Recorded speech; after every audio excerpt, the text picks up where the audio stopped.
Olá, eu me chamo Márcio Luiz, sou médico veterinário do Programa de Residência Multiprofissional de Vigilância em Saúde da UNB. Irei apresentar o CETREP referente à Semana Epidemiológica 45, que compreende os dias 2 de novembro de 2025 ao dia 8 de novembro de 2025. Iremos falar sobre a síndrome gripal e síndrome respiratória aguda grave, arbovirose, sarampo, febre amarela, coqueluche e também sobre o alerta ambiental. Sobre a síndrome gripal, os dados de 2025 mostram duas elevações importantes nos atendimentos nas unidades de saúde do Distrito Federal. A primeira ocorreu no meio do ano e a segunda entre as semanas 33 e 38. Após esse período, observa-se queda progressiva no número de atendimentos. Essas informações indicam que o monitoramento contínuo dos casos é essencial para detectar variações no comportamento das doenças e orientar ações de prevenção e cuidado oportuno na rede de atenção primária. Nas últimas semanas, o número e proporção de atendimentos por síndrome gripal tende a diminuir, podendo sinalizar uma queda no número de casos na APS e talvez prever uma diminuição dos casos de SRAG nas próximas semanas epidemiológicas, com menos internações e casos graves de gripe. Acerca da vigilância sentinela de síndrome gripal no Distrito Federal, até a semana epidemiológica 44, mostrou um comportamento sazonal característico dos vírus respiratórios. No início do ano, houve maior diversidade viral, com detecção de adenovírus, metapneumovírus e vírus sincial respiratório. Durante o outono e o inverno, observou-se o predomínio da influenza, especialmente dos subtipos H3N2 e H1N1, marcando o pico da circulação viral. Com a chegada da primavera, verificou-se redução dos casos de influenza e o reaparecimento do rinovírus como agente predominante. Esse comportamento, com o predomínio da influenza nos meses frios e do rinovírus no período pós-pico, reflete essa sazonalidade típica do clima tropical seco do Centro-Oeste e reforça a importância do monitoramento laboratorial contínuo para detectar precocemente surtos e mudanças no perfil viral.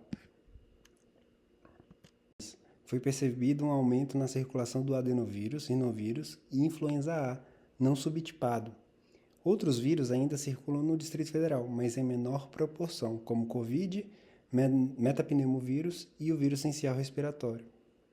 Sobre a taxa de positividade entre as semanas 40 e 42, temos uma porcentagem variando de 46,3% a 66%. Sobre o percentual de codetecção, a variação foi de 15,2% a 18,9%. O número de amostras coletadas na semana, como preconizado pelo Ministério da Saúde e pela Secretaria de Saúde, seria de no mínimo 5 amostras por unidade sentinela, e idealmente 10. Por existirem 10 unidades sentinelas, o número de amostras coletadas por semana deveria ser próximo de 100 e de no mínimo 50.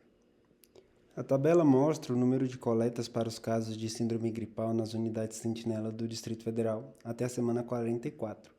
Observa-se baixo o número de coletas recentes, com apenas 4 registros na semana 42, o que indica queda na atividade de vigilância laboratorial. Entre as unidades, o HMIB e a UPA Noroeste Bandeirante apresentaram um desempenho excelente, e a UPA 1 de Ceilândia, desempenho muito bom. Por outro lado, as unidades UBS2 Asa Norte, UBS1 de São Sebastião e UBS12 de Samambaia não realizaram coletas recentes e estão classificadas como sem informação.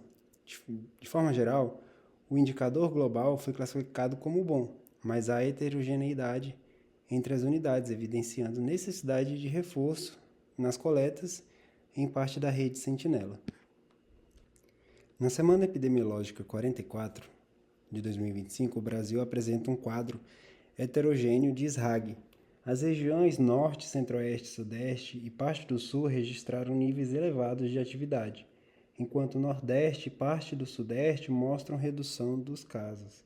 A tendência de longo prazo indica queda nas regiões Norte, Nordeste e Sul, mas crescimentos no Centro-Oeste e Sudeste. O cenário geral aponta para desaceleração em parte do país, embora persistam focos de aumento que exigem atenção da vigilância contínua. Entre as semanas 37 e 43 de 2025, os dados do Infogripe mostram que a síndrome respiratória aguda grave teve maior impacto em crianças de menores de 2 anos, que concentram a maior incidência de casos. A mortalidade, por outro lado, foi mais elevada entre os idosos acima de 65 anos, refletindo o risco aumentado de complicação nessa faixa etária. Esses resultados eles reforçam a importância da vacinação e do monitoramento contínuo dos grupos mais vulneráveis à SRAG em todo o país. Entre as semanas epidemiológicas 41 e 44, foram confirmados 3.466 casos de vírus respiratórios. O rinovírus manteve-se como o mais prevalente, seguido pela influenza e pelo SARS-CoV-2. Dos 96 óbitos registrados no período, 36% foram associados ao SARS-CoV-2, 24% à influenza e 28% ao rinovírus. Observa-se que, apesar da maior frequência de rinovírus entre os casos, o SARS-CoV-2 continua sendo o agente mais relacionado aos óbitos. Entre as últimas 3 semanas epidemiológicas, o mapa mostra que a dengue manteve transmissão concentrada principalmente nas regiões centro-oeste e sudeste do Brasil. Entre os estados, o Espírito Santo apresentou o maior coeficiente de incidência, seguido de Goiás, Acre e Mato Grosso. Esses dados indicam manutenção de níveis elevados de transmissão em alguns estados, especialmente no Sudeste e no Centro-Oeste. Nas mesmas 3 semanas epidemiológicas, observa-se que a dengue manteve transmissão relevante em vários municípios da região Centro-Oeste. Em Goiás, destacam-se áreas com incidência elevada, especialmente no sul e sudeste do estado. No Mato Grosso do Sul, a concentração de municípios com alta incidência no centro e sudeste do estado. Já no Mato Grosso, a maioria dos municípios apresenta incidência baixa a moderada, com poucos focos de maior intensidade no norte e centro do estado. De forma geral, o padrão indica persistência de áreas críticas de transmissão, sobretudo em Goiás e Mato Grosso do Sul. Sobre arboviroses no DF, em específico a dengue, nas últimas 4 semanas foram identificadas por RA 75 casos prováveis a cada 100 mil habitantes no Varjão, 75 casos em São Sebastião, 50 em Santa Maria, 47 no Paranoá e 45 na Estrutural. Por região de saúde, a que atingiu a maior quantidade de casos a cada 100 mil habitantes foi a região Sul, com 43 casos. Nas últimas 4 semanas, foi confirmado um caso de dengue 2 na região Sul e mais um caso grave. Segundo o sistema Infodengue da Fiocruz, que monitora em tempo real o comportamento das doenças e condições do clima que influenciam a proliferação do mosquito, Aedes aegypti, temos em resumo que nas últimas semanas, entre o fim de setembro e o início de novembro, o Distrito Federal apresentou uma situação com baixo número de casos de dengue. Foram registradas em média cerca de 300 a 400 notificações por semana, o que indica a transmissão controlada. O chamado número reprodutivo, que mostra se a doença está aumentando ou diminuindo, ficou próximo de 1. Isso significa que no momento, cada pessoa doente transmite o vírus para apenas uma outra, sem crescimento explosivo dos casos. Outro fator importante é o clima. Durante esse período, as temperaturas ficaram altas, por volta de 25 graus em média, mas a umidade do ar esteve baixa, o que dificulta a reprodução do mosquito. Por isso mesmo, com o calor, o risco de epidemia ainda é pequeno, mas com a chegada das chuvas, a umidade sobe e os mosquitos voltam a se multiplicar mais rápido. Mesmo com a situação controlada, é importante não relaxar na prevenção. O mosquito Aedes aegypti se reproduz em qualquer recipiente que acumule água limpa, caixas d'água destampadas, pratinhos de plantas, garrafas e até tampinhas de garrafa. Sobre chikungunya no Brasil, nas últimas 3 semanas houveram 2.953 casos, sendo Mato Grosso do Sul o estado com o maior coeficiente de incidência, 17,5. O Brasil confirmou quase 2.000 casos da febre de Oropouche, em vários estados, com forte incidência na região extra-amazônica. Isso mostra que o vírus está circulando no país. A febre Oropouche, uma doença causada por um vírus transmitido principalmente pela picada de pequenos insetos chamados maruins, possui relatos de transmissão vertical, causando perda gestacional com óbito fetal e anomalias congênitas, sendo de grande importância para a saúde pública. Os sintomas são parecidos com os da dengue: febre, dor de cabeça, dor no corpo e nas articulações. Em lugares como no Espírito Santo, o vírus é encontrado com mais facilidade. Isso indica que o problema talvez não seja a ausência da doença, mas sim a falta de vigilância ativa e testagem. Sobre a distribuição de casos e de óbito por febre amarela na Colômbia em 2025, até a semana epidemiológica 43 foram 136 casos, 6 óbitos, letalidade de 44,1%, 89% dos casos foram em zona rural. Com relação ao cenário do sarampo nas Américas, até a semana epidemiológica 45 já são 12.260 casos acumulados. O país que apresenta o maior número de casos é o Canadá, com 5.138. O México é o segundo país com o maior número de casos e também o maior número de óbitos, sendo 21 até o momento. No Canadá, já são 5.138 casos no ano. Houve um aumento de 43 casos em relação à semana epidemiológica anterior. A província com maior número de casos, Ontário, com 2.392, seguido de Alberta, com 1.944. O perfil dos casos segue o mesmo. A maioria ocorre em crianças e em adolescentes de 5 a 17 anos, com distribuição equilibrada entre sexo masculino e feminino.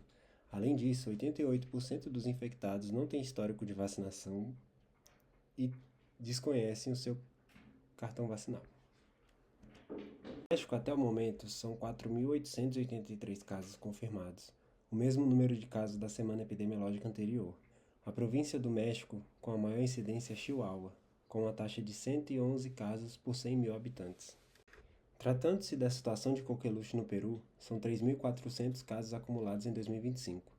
O departamento com maior número de casos permanece sendo Loreto, com 2.672 casos, que acumula também o maior número de óbitos, com a taxa de incidência e de mortalidade também mais alta. Com relação à situação de coqueluche no México, até a semana epidemiológica 43, são 1.521 casos confirmados, com um aumento de 0,2% de casos em relação à semana epidemiológica anterior. Na semana 42, foram 5 casos suspeitos.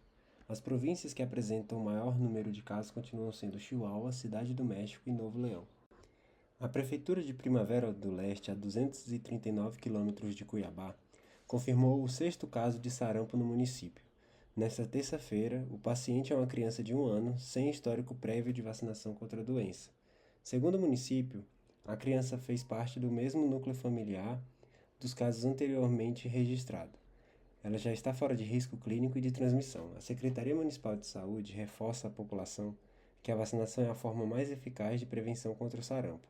Todas as unidades de saúde do município dispõem de doses de vacina, conforme o calendário nacional de imunização. A febre do Vale do Rift é uma zoonose viral que afeta principalmente os animais, mas também pode atingir os humanos, causando desde formas leves até quadros graves. Um surto dessa afecção tem sido acompanhado no Senegal, Mauritânia e Gâmbia.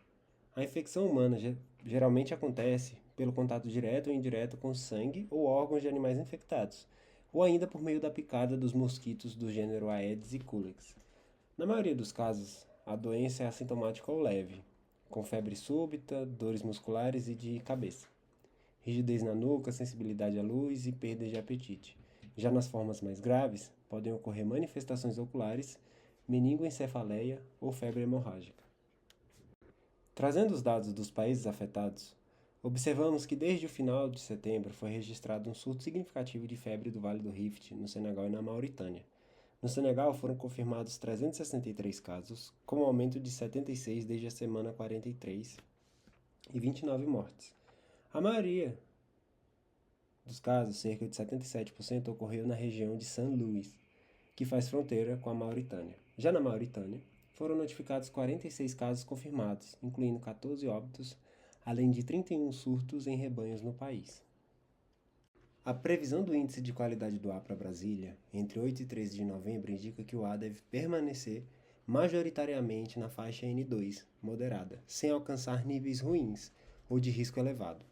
Embora não haja perigo para a população em geral, crianças, idosos e pessoas com doenças respiratórias devem ter atenção, pois podem sentir sintomas leves como tosse seca, irritação e cansaço. É recomendável evitar atividades físicas intensas ao ar livre quando os poluentes estiverem próximos do limite superior da faixa moderada. Em novembro, ocorre o declínio final dos focos de incêndio, marcando a transição para o período chuvoso. Apesar de as chuvas ainda estarem em nível moderado, elas já reduziram os focos ativos ao menor número do ano, trazendo melhora significativa para a saúde e o meio ambiente. O risco de queimadas diminui com o aumento da umidade, mas a fumaça residual pode persistir por algumas semanas, causando ainda irritação respiratória em pessoas sensíveis. O Sistema de Tecnologia e Monitoramento Ambiental do Paraná confirmou que o município de Rio Bonito do Iguaçu foi atingido por um tornado no final da tarde da última sexta-feira, dia 7. Um evento gerado por uma supercélula de tempestade associada a uma frente fria e um ciclone extratropical. O fenômeno causou danos severos na cidade, como tombamento de veículos e queda de árvores e casas de alvenaria. Preliminarmente, o tornado foi classificado como F2 na escala Fujita, com ventos entre 180 km por hora e 250 km por hora. Mas o CIMEPAR ressalta a possibilidade de reclassificação para F3, devido a indícios de que os ventos ultrapassem os 250 km por hora. Em alguns pontos, além do tornado, a intensa combinação de sistemas meteorológicos provocou temporais severos em diversas regiões do Paraná, registrando rajadas de vento de até 82,4 km por hora em dois vizinhos e volumes de chuva superiores a 40 mm em várias cidades. Tratando-se do furacão Melissa, é classificado como categoria 5, que atingiu o continente em 28 de outubro de 2025, impactando Jamaica, Cuba e o Haiti. A tempestade causou danos generalizados aos sistemas de saúde e infraestrutura, com 32 mortes e 96 feridos na Jamaica, mais de 460 unidades de saúde danificadas em Cuba e 26 mortes no Haiti, onde as inundações deslocaram milhares de pessoas. E chegamos ao fim de mais um Citrep. Esses são os nossos autores e revisores. Nosso muito obrigado e até a próxima semana.